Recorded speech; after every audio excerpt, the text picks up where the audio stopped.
بسم اللہ الرحمن الرحیم. معزز ناظرین، السلام علیکم ورحمۃ اللہ وبرکاتہ.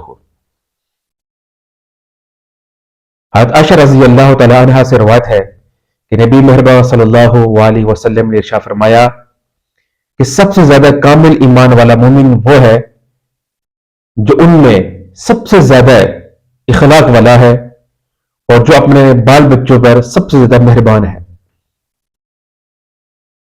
معزز ناظرین، حسن اخلاق کیا ہے؟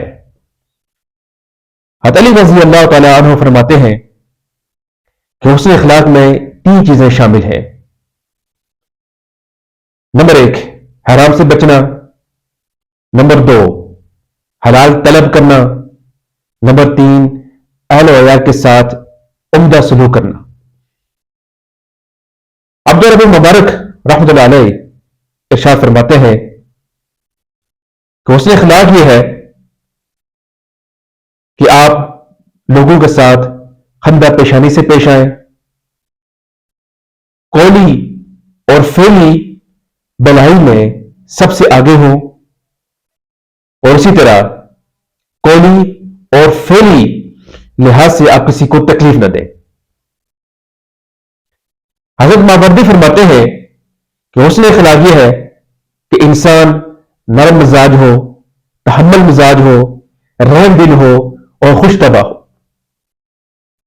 حضرت امام احمد بن حنبل فرماتے ہیں کہ حسن خلق یہ ہے کہ آپ اپنے آپ کو غصے سے بچائیں، کینہ اور بغض سے بچیں.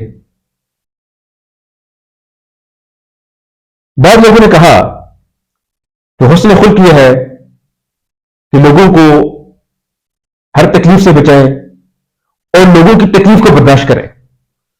بعض نے کہا کہ بدلہ نہ لینا، کہ شدہ روی کا نام حسن خلق ہے.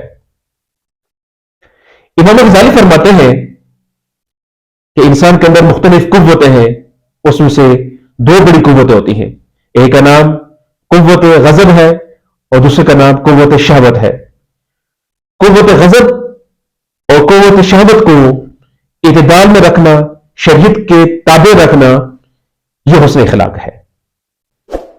اللہ تعالیٰ سے دعا ہے کہ وہ ہمیں حسن اخلاق سے نواز دے اور دین کا صحیح فہم عطا فرمائے. السلام علیکم ورحمۃ اللہ وبرکاتہ.